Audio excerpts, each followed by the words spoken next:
Good morning, everybody, and welcome to Living Astrology with Janet Hickox. Grab your cup of coffee or your tea, sit back, and let's chat about what is happening up in the stars above. I can't believe it's Friday already, so happy Friday to all of you, or Fri-yay. It's the first thing I write on Friday mornings to my whole family.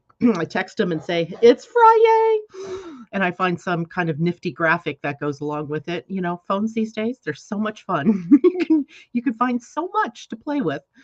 Asa and I were we were recording an intro to our new podcast that begins the first week in April, and we discovered these different filters that you can use in Zoom, which I already knew they had filters, but they've added a whole bunch of new ones, and we were just having a blast playing with that. So, you know, sometimes you just got to be a little kid and play. So let's say good morning to people who are popping in with us here. Good morning, Christine Buckingham and Corey and Susie. You were the first three I saw out there this morning. J-Lo, hello. Awesome, Tanya. Hoping for a relaxed weekend. I'm not sure about relaxed, but I suppose, you know, we get to choose what it is that we're going to make of any time period, right? The weekend. This is not a heavy hitting weekend. In other words, there isn't, you know, some of the things that we've had in the past where it's just nonstop stuff happening or changes going on up in the sky. We do have the planet Mercury changing signs this weekend. That happens on Sunday, where he's in the sign of Pisces right now, moving into the sign of Aries. That will change up the energy of our minds and how we communicate and how we travel, what we do. In some ways, we're going to talk about that. As well, the only major aspect for the weekend is a Mercury sextile Pluto. Now, sextiles are a relationship where the two signs involved and the two planets involved in those signs are communicating pretty well, right? They get each other, they're on the same page, so to speak. They might be speaking a little bit different language, but for the most part, they like one another here. So the language of transformation that Pluto might be bringing is going to find its home, so to speak, in Mercury at the last degrees or so of Pisces. So we'll talk a little bit about that. And then today, I want to go back in time a little bit. Interesting that I use the word time since we're going to talk about the moon in Capricorn. And I want to remind everybody about the human design and the astrology connection. So I know that's kind of implied when I share a chart that's a human design chart when we're talking about the sun and the earth. But I want to remind you that the moon is moving quicker, of course, than any of the other bodies out there. And it takes us on a journey through several gates in a day, 2 to 3, sometimes 4 of them, depending on where the moon is and what time of year it is. So the journey through Capricorn is an interesting one because the bulk of the gates in Capricorn fall on the root center. And then as well, we begin to move into a human design week where the Earth is the planet sitting on the gates of the spleen. So today we're going to get an opportunity to dial in, as it were, on a couple of the different centers in your human design. So I want to know how everybody's doing out there. Let us know in the chat here if you are experiencing any trauma dramas, any challenges, some successes. We want to hear the whole thing. Hey, Tom has his own name now. Good day, Astro Family, he says. It's good to see you, Tom. And Susie Gemini says, I have a Capricorn moon. Well, this is just for you then, Susie. Amazing timing, right? It's been a while since we've actually honed in on Capricorn. And it's an important part of the astrological landscape. So it's, you know, one that we should be paying attention to, whether we're Capricorns or not, whether we have a planet in Capricorn or not. So when you are trying to relate this conversation to your own personal chart, take a look at where Capricorn is in the chart. Now, I'm going to show you what Capricorn, let me highlight it really quickly so it makes it easy for you all to see. I'm going to show you what the symbol of Capricorn looks like. Well, that's a crappy highlighter. So if you're looking at your own astrology chart, you see there's the symbol for Capricorn highlighted in orange there, right? So it looks like the number 76 kind of. So we all have Capricorn somewhere in our chart, and that means that while the moon is moving through Capricorn, it is triggering Capricorn issues for us in whatever the house is that it's in. So if this chart were a person, Capricorn is on the 11th house of this chart. So it would be triggering things around goals and dreams and perhaps friendships or connections that we make with other people. It might even be bringing up the desire or the intention for helping others, maybe a humanitarian kind of feel to it or a more altruistic feel to it. So whatever house it is in your own personal chart is where this Capricorn influence is going to be playing out. I hope that makes sense, right? Good morning. J-Lo says, ha, I surely feel it, but I know how to ride the wave. It is external to me. My sister is a Capricorn. Aha. So that is a really good point, J-Lo, because in our outer worlds, the people around us who might be a Capricorn in this case, right? Today's Capricorn conversation. So the Capricorns in our lives may be mirroring something to us, right? So the people in your lives can often be sort of the tell about what it is that you might still need to work on, where it is that you're doing really well, where it is that you are maybe judging yourself or not in alignment with your own hopes and dreams. Whatever it is that the other person is showing you is important. But it's also important that you don't project out onto them that they're the ones that have the problem, right? Because they're existing in your outer world so that you can see yourself more clearly. So if you see somebody out there who's successful, who's done a lot to gain recognition, then and there's two ways, right? You're looking at that and you're excited for them, you're happy for them.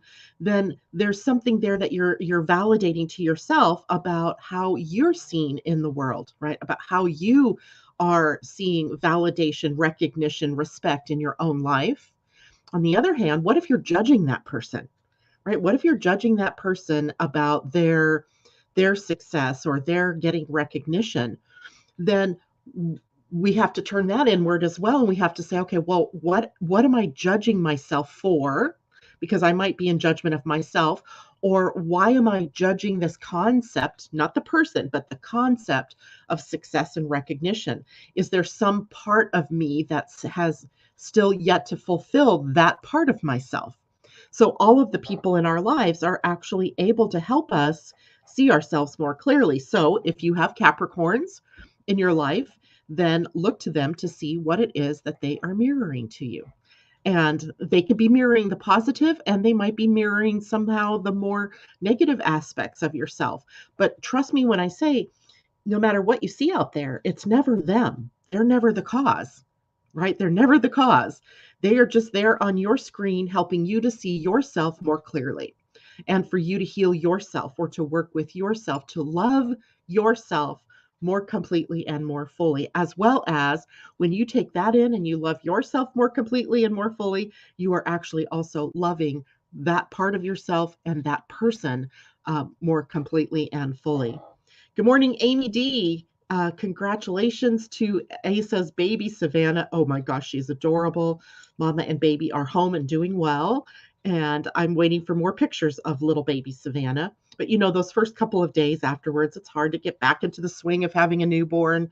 It's, she's still healing because she had to have a C-section. So she's, the mama's going through her own healing. So I will make sure if Asa's in here, she'll see that message. And if not, then I'm sure she will hear about that later. Let's see here. Susie Gemini says, I also have my true node in Capricorn and Jupiter. However, life is getting better at midlife. There's something to be said about that, Susie, because the planet that rules Capricorn is Saturn, and Saturn rules our aging process. And along with aging, not just the process of getting older, but the process of maturing. So our becoming wiser, our becoming more responsible, right? Taking more responsibility for ourselves and the condition we find ourselves in, and for being the authority in our own lives, and so on and so forth. So the fact that you would have players like Jupiter, like the North Node, and your own natal moon there says that there was a lot of focus in this life for you on expanding Jupiter, a destiny, North Node, of becoming your own authority, of living life from your own point of view, from your own uh, higher self. So you might have had issues around respect and self-respect. You might have had different times in your life where you were not in your own authority. Maybe you were not being responsible for your own self and the condition you found yourself in. But as time goes on, you find yourself gaining more and more awareness about how that's playing out in your life.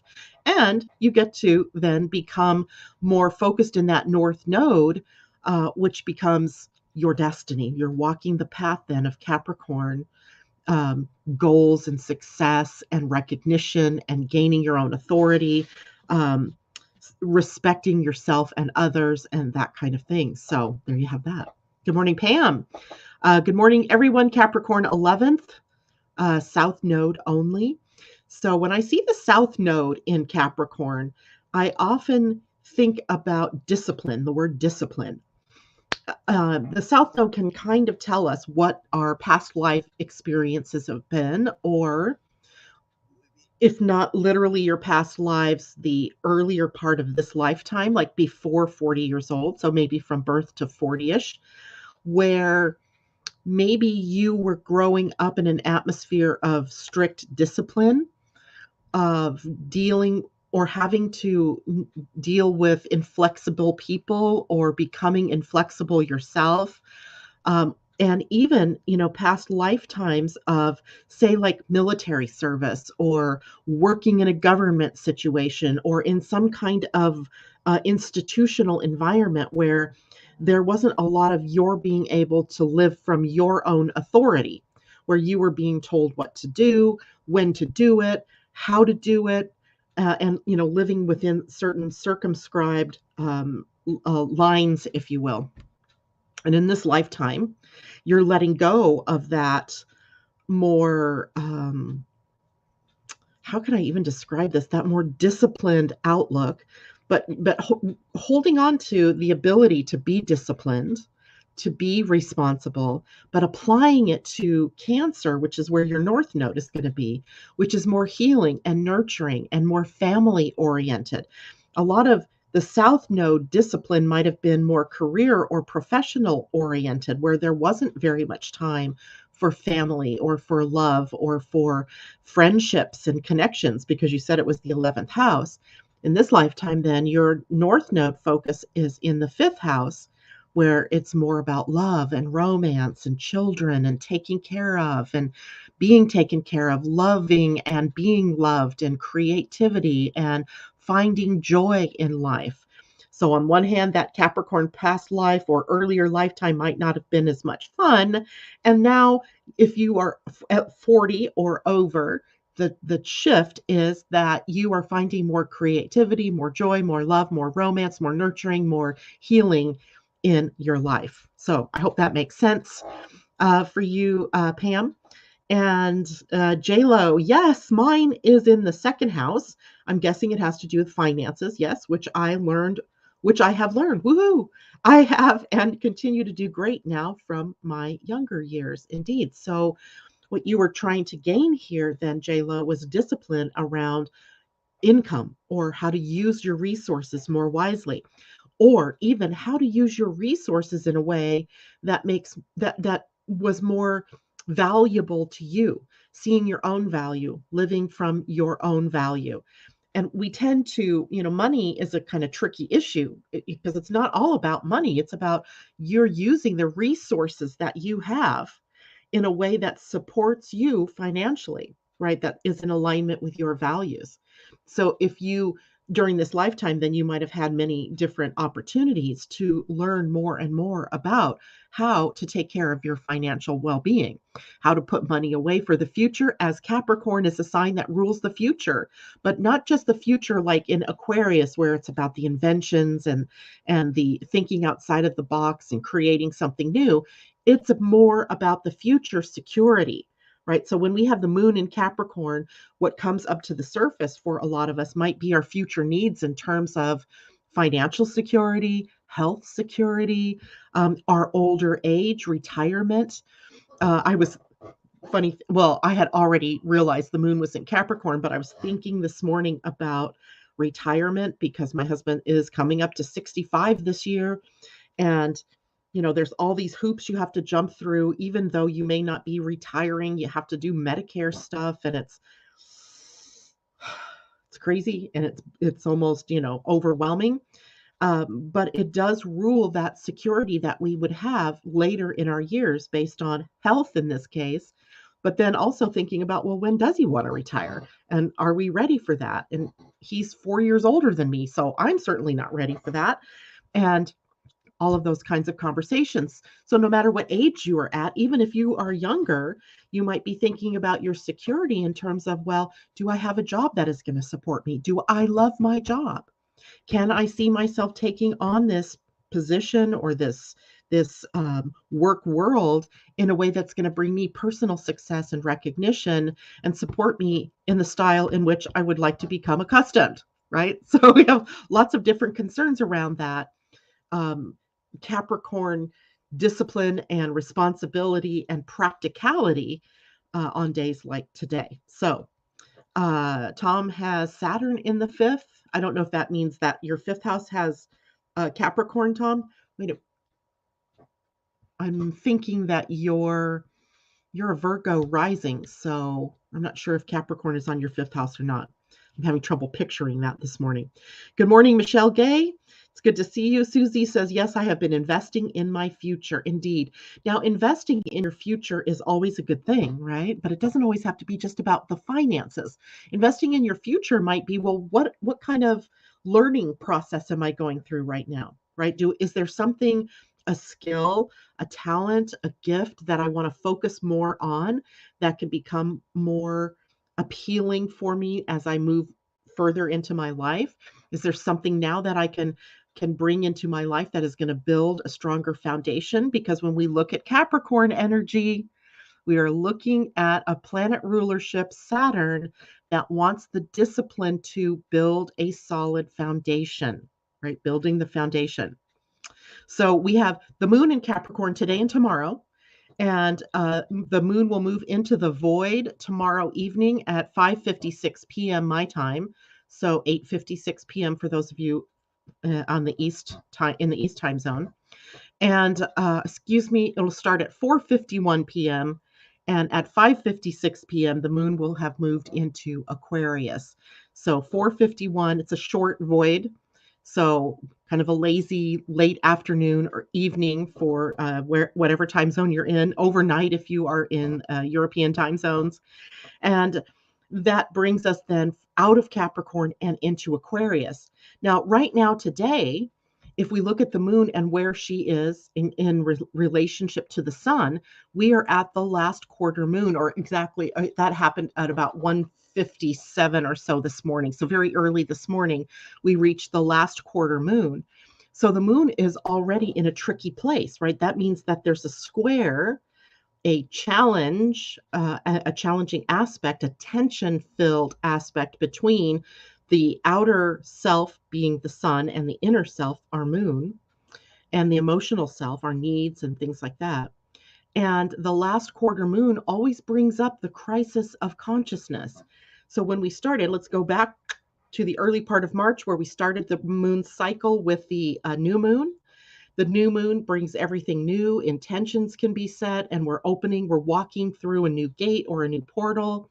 And then we come to the first square, right? A week later, we end up at the first square, which is the crisis of action.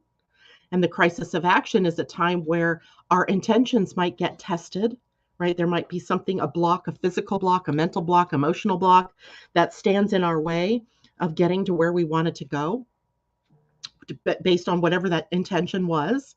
And then we get to the full moon, and the full moon is a time of releasing, of revelation. Maybe suddenly we get like what it is that we're meant to do or let go or release in order to move forward. Or something happens where a completion occurs, or we end something that does allow us to move on. Then we get to this quarter, right? The quarter that we're at now, which is then a consciousness shift that is required of all of us. So if you had an intention at the beginning, now comes the time where you have to shift your consciousness in order to enable the growth or the intention to come to fruition, right? So the and all of the planets, by the way, go through this cycle, right? Um, when the sun conjuncts a planet, for example, it's going to go through the same thing: the new, the intention, the first crisis of action, and its full moon cycle, or its fullness, or its completion, and then its last quarter, and then it's new again. So all of our planets do this in our chart. So we're always in some phase of beginning, challenge, completion, and another challenge, and then something new in all of our planets. It's very complex when you look at it that way, but suffice it to say that we are always in the process of going through change and adopting new beliefs or new philosophies that are going to take us, in a new direction. Now, the Capricorn moon, again, we talked about future needs, security, old age, or retirement. It rules time, right? And time, how time marches on. It's about responsibility, right? We have the self-discipline, the public image, our reputation, and whether we are being seen as living in our own authority authentically, or are we trying to live somebody else's life? Are we living outside of our truth, but we think we're living in our truth? So our public image and all of that comes up with this, as well as our commitments. Are we living out the commitments that we've made to one another, to ourselves, to our family, to the world at large, to the soul, right? The soul's commitment, or have we diverged from that? So we have this opportunity to course correct if we so desire, or if that is something we see that we need. Goals, big thing here in Capricorn energy. Goals, defining our goals, taking the steps toward our goals, achieving our goals, work, another code word for Capricorn, working toward our goals, being responsible, in other words, right? Using the opportunities that the universe presents to us to move toward the goals, to being able to complete a goal or an ambition or a dream. And then success is ruled by Capricorn and Saturn. So many times we think of Saturn as the disciplinarian, right? The stern father figure, the authority. But the authority also brings success and reward and recognition, and the achieving of our goals, the achieving of our dreams that bring us that reward and recognition, even if it's just an inner recognition that I did that, right? I learned that.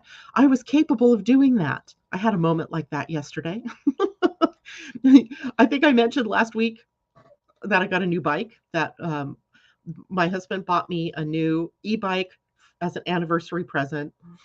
And I was so excited. I got to pick it out, and I have wanted one for over a year.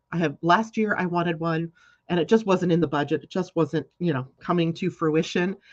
But then every day since I've got my bike, we haven't been able to go for a ride. Either it's been pouring down rain, or it was too cold, or he wasn't home, or his bike wasn't ready. I mean, on and on, right? So finally yesterday I just said, screw it. I'm going to just go by myself. So I got my gear on and I took my bike out for a spin. I swear I relived my childhood. Raise your hand if, as a child, part of your day was spent riding bikes through your neighborhood, if you could, with your friends, feeling that freedom, that air moving through your hair. And of course, my day, it was before there were helmets, and we were riding just with, the wind blowing through our hair and just having a blast. We'd pack a lunch and we'd ride around. It reminded me of that. So yesterday was a day for me to go back in time and to relive that freedom that comes with just getting on a bicycle and being free, right? Just being free. It was so much fun. So there's that. To me, that was sort of a reward, right? I worked my what off all day yesterday. That was a moment where I just had this time before I had to go on to my next engagement, where I had this freedom. So life brings reward, and Saturn and Capricorn can show us where the reward comes when we do the work, right? When we do our work. So respect, authority, tradition, fathers, all of that also a part of the Capricorn experience. Now we also look at the excesses, right? So the more negative expression of that energy.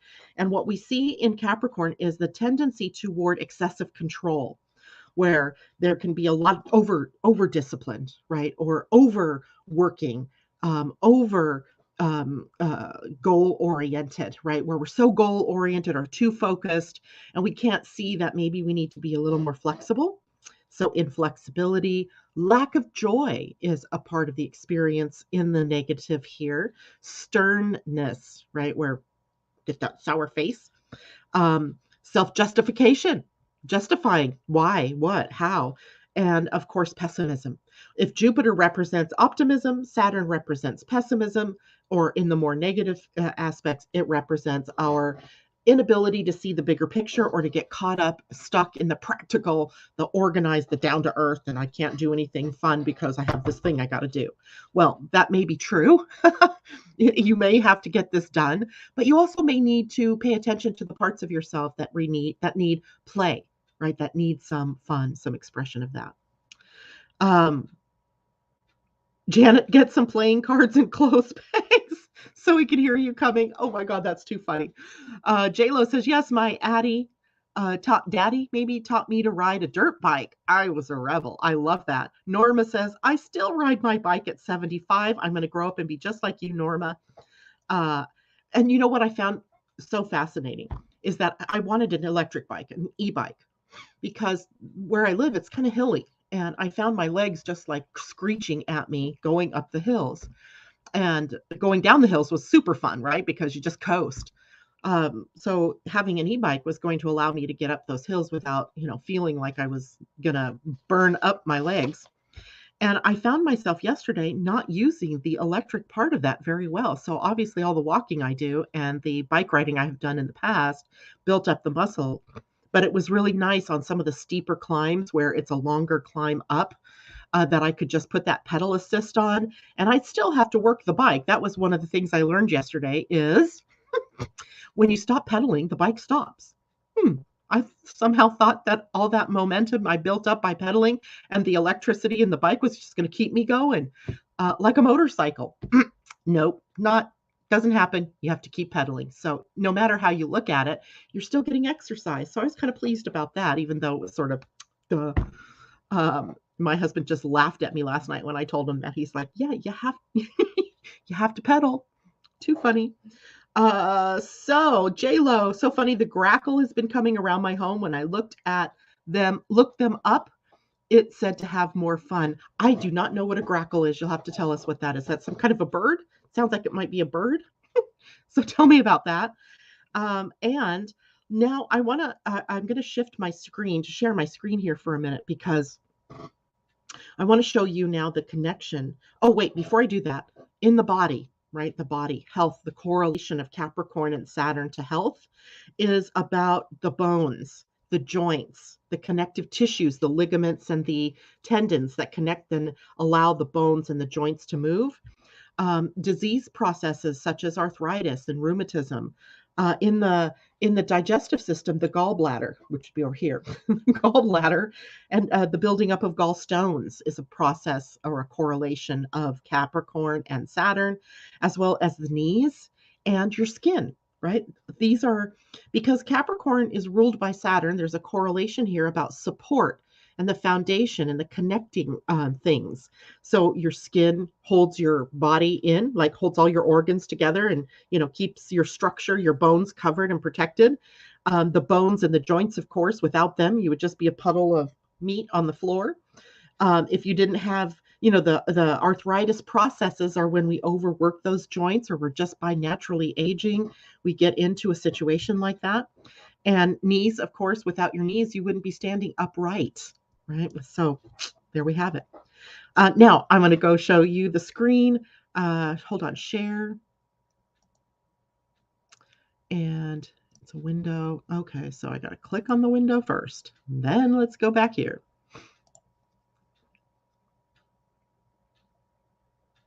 Now, hopefully you guys are seeing my screen.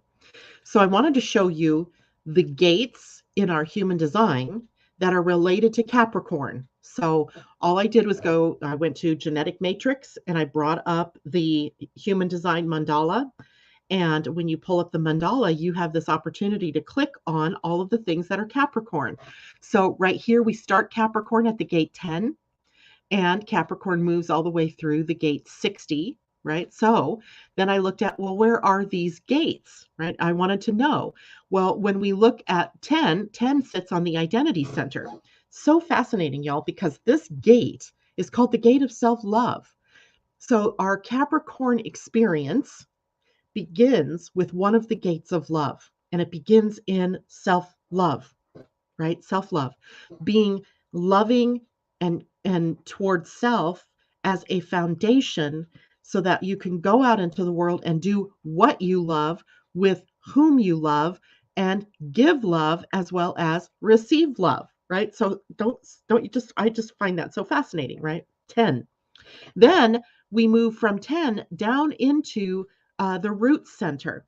Now, when we get to the root center, first of all, let's go back here to the identity center for a moment. So I hope you can see my little mouse squirreling around here.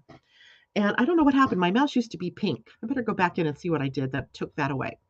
Um, right here is the 10. It's on the identity center. And the identity center is a center in the lowest, if we looked at it through gene keys, right, where we see this hierarchy, or not a hierarchy, a hologram, right? A hologram with levels of experience through this particular center. In the lowest expression, it's very me, me, me. And you might have thought that self-love might be all about the me, me, me, but it really isn't. It's about the self, right?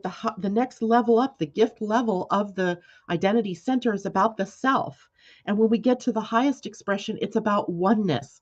So loving oneself is sort of a prerequisite to being able to love others, right? To see ourselves as a part of the bigger picture, a part of the tapestry. So that's what this center is all about. And this particular gate starts off with Capricorn energy about self-love. Then we move down here to the root center. Now, the root center is the center of evolution. In the highest expression, it's about all these gates here are taking us on a journey through an evolution of consciousness. It begins the physical process of that evolution. In the lowest expression, this particular center has stress attached to it. So stress, meaning we are overly, I'm going to see if I can bring this up a little bigger. There we go. We are overly stressed, or we are greeting everything in our lives through the field of stress. When we move up a level, when we move to the gift level, we have drive, right? We have drive, which is akin to ambition, that is propelling us outward to find the answers, to relieve the stress, to bring us on that evolutionary journey. So interesting center, right? And then here we have today with the moon hitting a lot of the center, or a lot of the gates on this particular center. So when we look at the day to day, we have the moon probably right now, this minute, sitting at the gate 58. Now, I want you to keep that in mind because there's something else interesting going on that I'll talk about here in just a minute. But the gate 58 is called the gate of joy or bliss. And it has a lot to do with finding joy in mastering who you are designed to be on this planet, in this lifetime, as a soul on this planet. So joy, and the expression of joy, is where the moon is. And interesting, right? That joy is going to sit in a sign like Capricorn. So this is where we get that when we're in the negative, it's the lack of joy. But when we're living in the positive, we are finding joy, the joy in mastering ourselves, our work, what we love, our passion, and moving forward on our evolutionary journey. And then the gate 38 is also going to get hit by the moon today. And the gate 38 is called the gate of fight, or the gate of struggle. It is a gate where we are designed to find that struggle is a part of our human existence. It's not that that we have to struggle. We don't have to, but our natural reaction to being presented with a challenge in our life is to get struggle started, right? The struggle between our inner and our outer selves, between ourselves and another person, between what we're doing in our lives versus what we want to be doing in our lives. So we get this sort of struggle field going in our lives. And the gate 38 is about, it says, find the right fight, right? Find the right thing to struggle for. We don't have to go out and struggle over everything. Not everything is a struggle. Um, Remember, there used to be a book, I think it was based on a book. It said, don't sweat the small stuff. And then sort of the byline or the subtext was, and everything is small stuff, right? Don't sweat the small stuff. And everything is small stuff, right? So don't sweat the small stuff. And the next gate up that the moon will hit today is the 54, and that is the gate of drive or ambition. It is the provocation, if you will, to go out into the world. Almost every journey that we can look at, every lens that we can look at you through human design, your spiritual evolution, your life purpose evolution, your relationship evolution, your health, your career, your money and abundance evolution all begin with some kind of bump coming at the 54.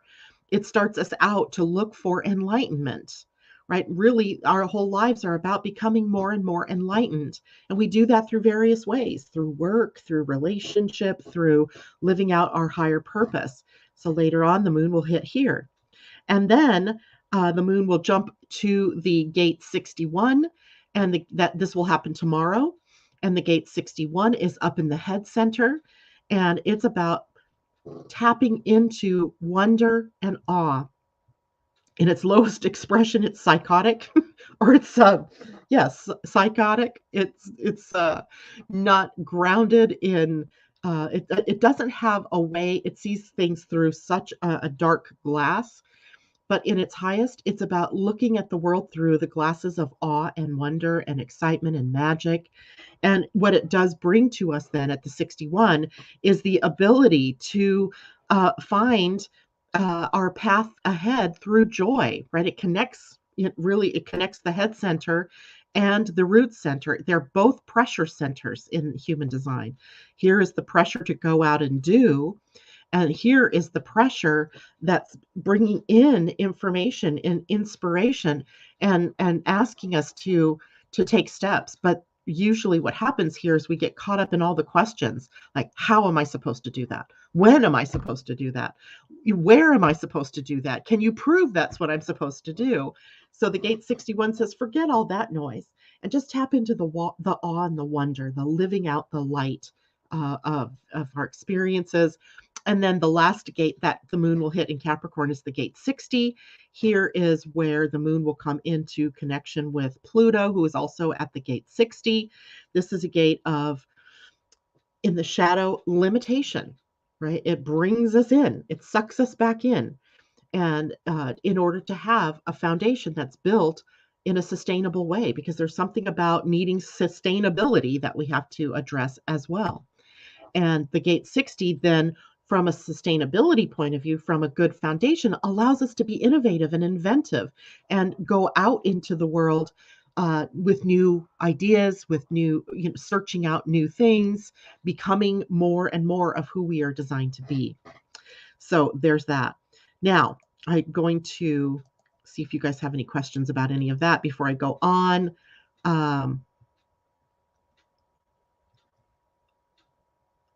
Yes, it's a bird. Okay, good. Kind of like a starling. All right, they come in packs. All right, we have those too. I don't know if they're called grackles here. Starlings for sure.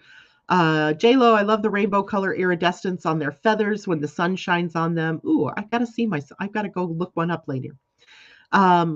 So what is J-Lo asking? If the hands are cracking really bad and also great for the arthritis pain, you can use arnica salve. Yeah, I've heard of arnica.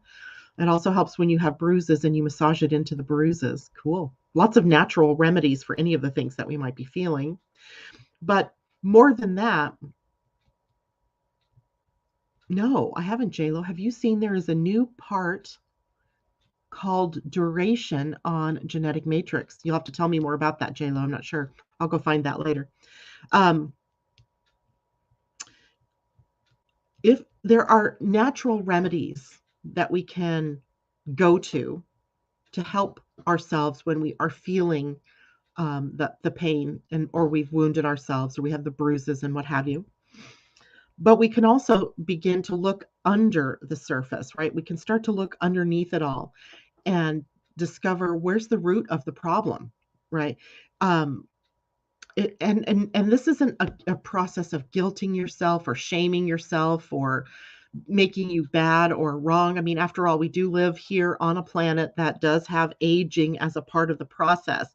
And sometimes the wear and tear that we are experiencing is just a part of the aging process. But is there something underneath that all? Like maybe, I'm just saying maybe, that you can trace joint problems or arthritis type problems or bone issues to where you've become encrusted or where you've become inflexible, where maybe there's not been a lot of joy in your life in the experience of being responsible. So just asking yourself these questions. So what does this represent? Like if my elbow is hurting me, does this represent a part of me that I have gotten stuck in? And maybe it's tennis elbow. Maybe part of me was loving always being able to play tennis, and maybe I got away from playing for some reason. Life got too serious, and now the joints reminding me, hey, remember when you used to just play. So just correlations, right? Not one-to-one, this is the cause and this is the way you heal it, but correlations, right? Taking a look at that and seeing, is there something deeper underneath all of your health issues?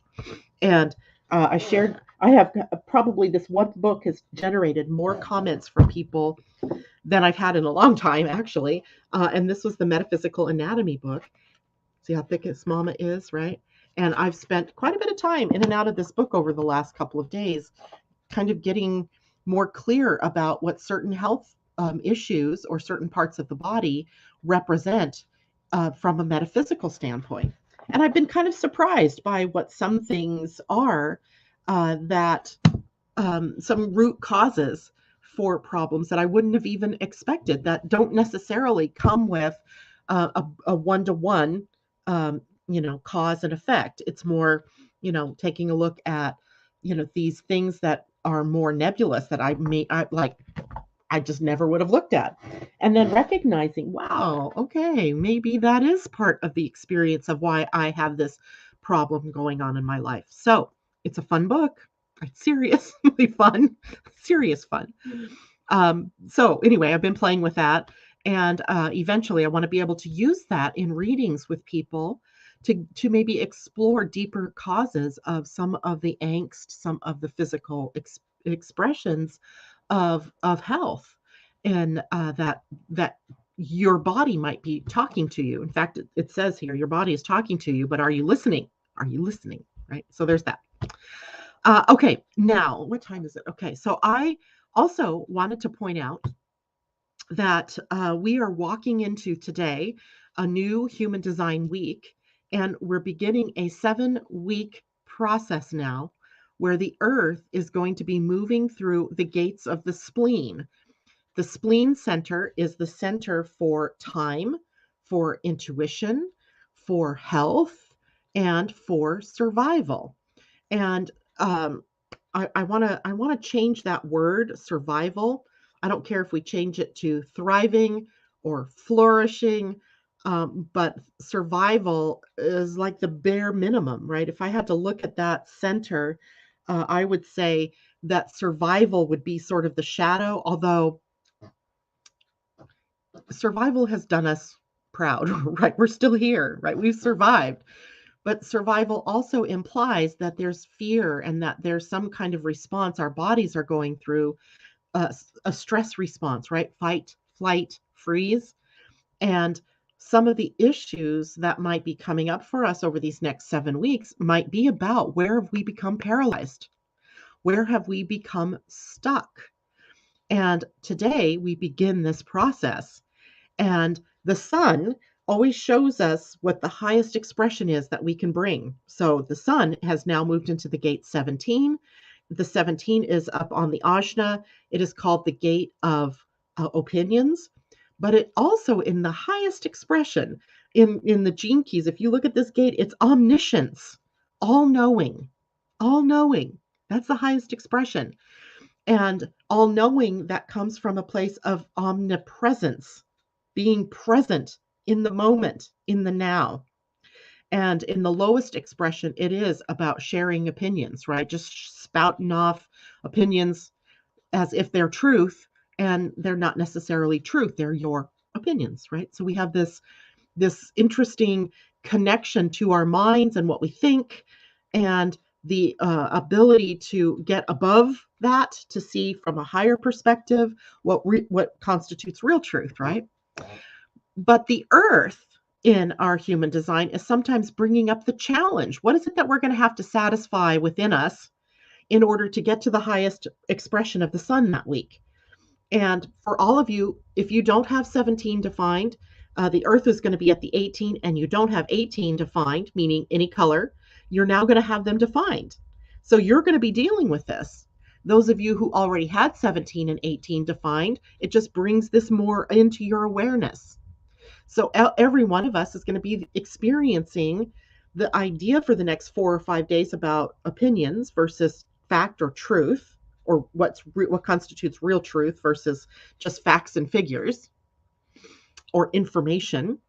Where's the wisdom in it, right? Where's the real truth? Where's the, what would God say? What would God see? What would source see or say? And the challenge is going to be at the 18, which is about judgment, criticism.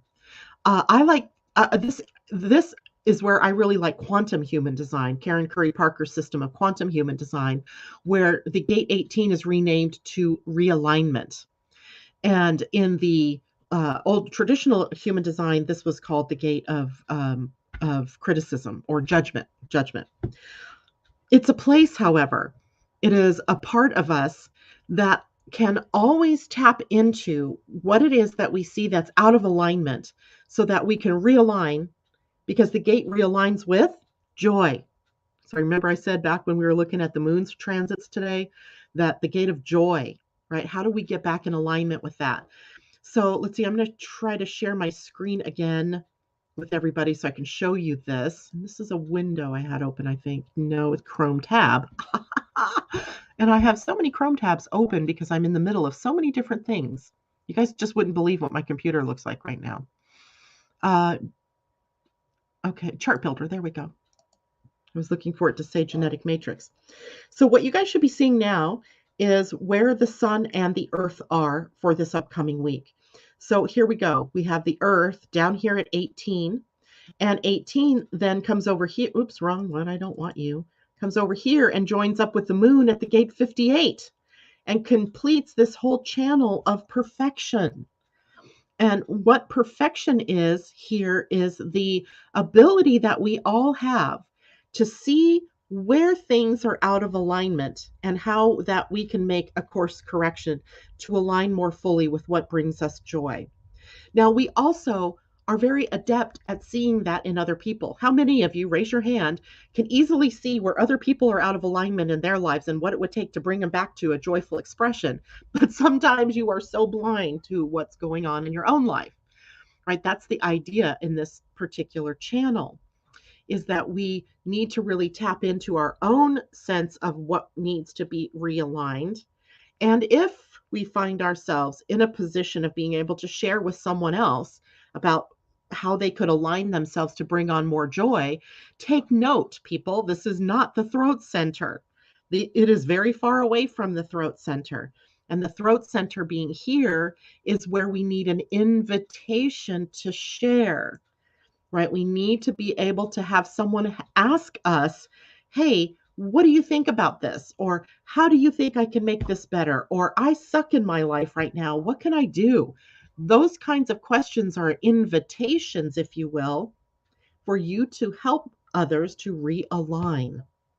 The open invitation is for yourself to realign with joy, to bring yourself back into alignment with joy. So that's our first experience. Over the next 6-7 weeks, we're going to be experiencing all the gates of the spleen center. Now, the spleen center in the shadow, other than being about survival, is about the alarm we feel when we are presented with a challenge. And that challenge might be brought to us by a comment that someone else says. It could be brought to us by our recognizing that we're out of alignment somewhere and, oh no, I don't know what to do. It can be anything in the outer world that shows up as a challenge, right? So the alarm bells begin to ring in the shadow energy of the spleen. And if we are able to tap in and we can get through the alarm, right? If we can raise the energy from the alarm, then what we have is access to the gift of intuition. This is a center that is very intuitive. It's instinctual energy. Part of our surviving has been the instinct that we've had to survival, right? Instinct, intuition, to know what's coming, right? To feel, okay, it's time to start putting away food for the winter. It's time to start preparing, to repair our homes or whatever it is, right? Because we have this instinct, this intuition that now's the time. This is what we need to do. And then in the highest expression here, the spleen center is going to work quite nicely with the gate 17's omniscience, right? All knowing, and omnipresence, being present fully, because the highest expression in the spleen is presence, being in the now. The spleen only works in the now. And as far as intuition goes in this center, it speaks in the moment, but it doesn't keep coming back at us and giving us the warning consistently. It's not always going to keep saying, hey, I told you to do this, do this, do this. It doesn't do that. It doesn't do that at all. It speaks, and then if there's action on your part or not, right? So the whole idea here in this particular center is to listen and then act accordingly. Now, how is this going to work for those of you who do not have the spleen defined? Because a lot of you don't. I don't. I don't have the spleen defined, except today. I'll have the spleen defined because the 18 is joined up with the 58. So suddenly, no wonder I can speak about this today, because it's there, right? It's open. It's defined. But if you normally have an open spleen, which means it would be white, right? It would look like this. It would be, you might not have any connections, or you might not have a connection, let's say, to a gate that completes it. It would just be open like this. That means that you have inconsistent truth in your instinct or in your intuition. And now suddenly you might have very keen intuitive guidance coming in. So you have to be a little bit careful here, because this is temporary, right? It's activated for this week. So you still have to be living your authority. You have to be living your strategy and your type. And if you don't know what that means, maybe it's time for you to have a human design reading or a refresher human design reading to remind you about what that means. But all of us for the next 7 weeks are going to have varying degrees of intuitive awareness coming to us. If you are intuitive by nature, meaning that your spleen is defined and that's your authority, then this amps that up. If you are someone who has an open spleen and this isn't your normal way of making decisions, let's say, then your intuition is also amping up. But then you have to know that there's sort of an on and off going on here, because it's not your natural authority. And if you're making big decisions, you want to use your natural authority to make those big decisions, right? The consequential decisions like moving or changing jobs or getting in or out of a relationship, those kinds of things are bigger decisions, spending a lot of money. But your everyday decisions that you might need to make, is it time for me to take a break? Should I go to the grocery store? On and on, those things, right? Those are not big consequential decisions. So your intuition is very profound for that. All right. Does that make, and then next week we'll talk about the next change that's going to happen here in the spleen. Let me reactivate that there. So it's just today, maybe for the next few hours, that we have the connection between the root center and the spleen through the 58 and the 18. So maybe take a good look at yourself right now to see, where am I out of alignment with joy, right? What's stopping me from being the most joyful expression of myself in the world? Okay. Kajela says, let your genius freak self out of its cage. I love that. That's true, because for the time being, we all have the 4323 defined, the freak to genius channel. So, and that's our nodes right now. The north node is at the 23, which is bringing us into being simply ourselves, right? And expressing our talents, our gifts, our excitement about living. What fires up our passions, right? That's the simplified part there. Amanda J. If you were born with a condition, does that suggest it's from a past life? Possibly, right? Possibly. In which case, the better way to look at something like that would be, how is this serving me in this lifetime? Right? Because maybe there was an incomplete lesson, and whatever the condition is, maybe, there's something underlying that you can complete as a lesson. And there's so many different conditions, of course, that we can be born with, right? And again, this isn't a way to say, oh, you were bad in your past lifetime. Don't do that. It's not about that. It's about a part of the continuation of your learning on the planet.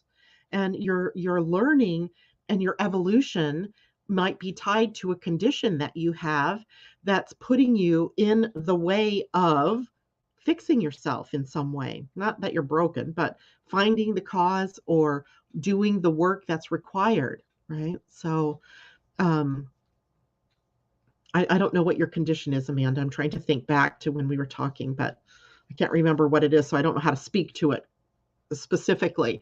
But let's just say you were born with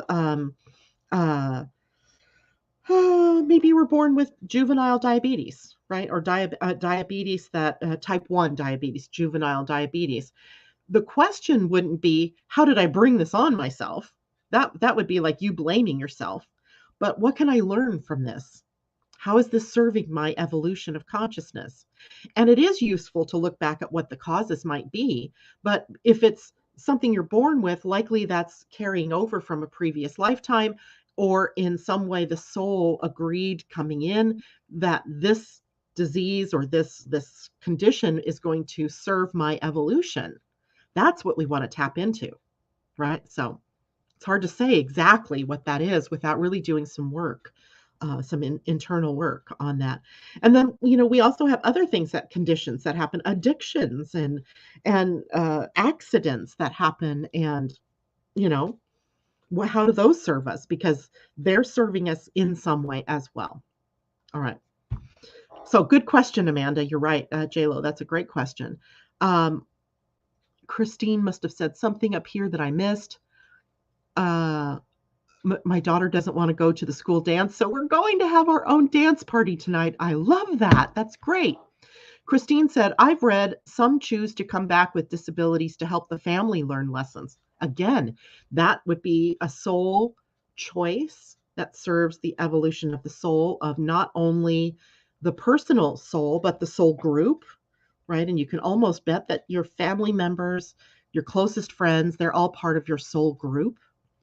And what did that soul group intend as well? So many things that we could look at, but it's never just what you think it is from the surface.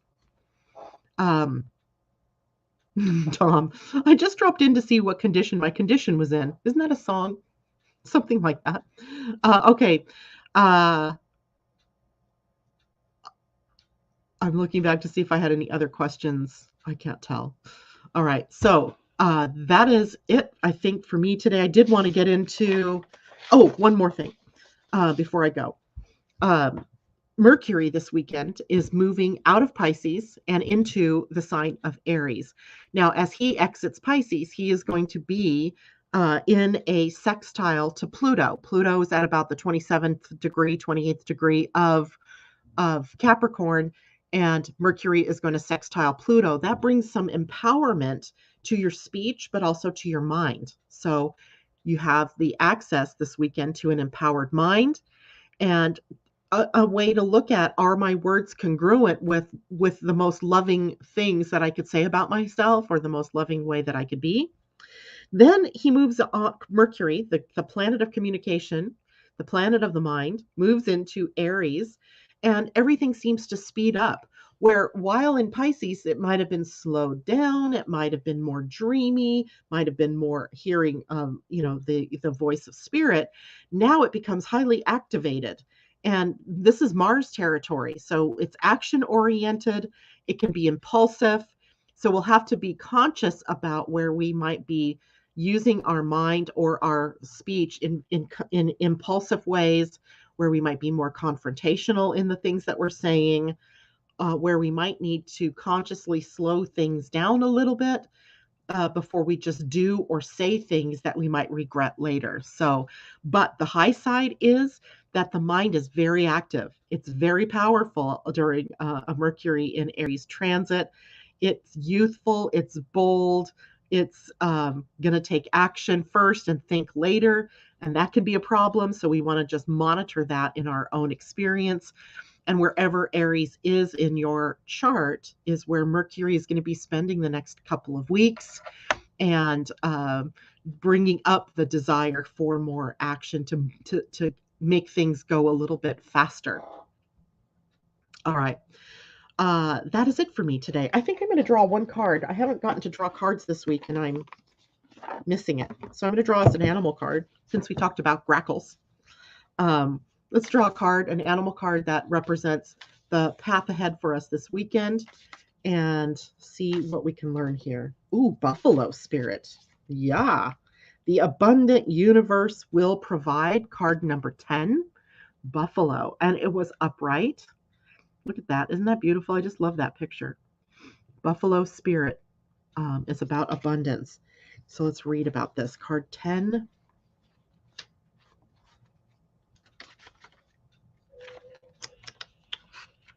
Can find it first. Okay, so it says, Buffalo spirit comes to you now to remind you of the amazing manifesting power of gratitude and the extraordinary potential available to you when you adopt a mindset of abundance. The ancient people of the Americas saw the buffalo as a symbol of abundance because the herds roamed far and wide and provided so many gifts: the meat, the hide, the bones. The tribes who hunted the buffalo used every bit of them, wasting nothing, appreciative of the abundance. So too do you have many gifts available to you.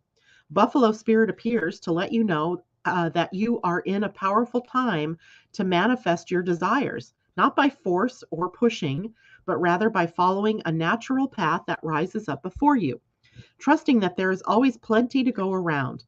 Whether it be love, money, inspiration, or support, it's all there for you to claim. When you are grateful, you immediately align yourself with the truth that the world is rich and teeming with resources, and there is always more than enough, and you are always enough. At this time, you can expect all your intentions and needs to come into a form that is right for you. Your heartfelt gratitude is making you a magnet for miracles. Gotta love that one. Buffalo Spirit's message is Buffalo Spirit's message in partnership with Spirit is to remind you that you co-create your reality. So offer up your thanks and your prayers even before you see conditions you desire, not just for yourself, but for others too. Then you will quickly see the results in tangible ways. Gratitude has the magic to grow the good. So offer thanks and praise as you acknowledge all that you have and all that is possible. I think that's a wonderful message to leave us with for the weekend. Buffalo Spirit, about abundance, right? All right, guys, that's it for me. You all take care. Have a wonderful weekend. I will see you on Monday morning.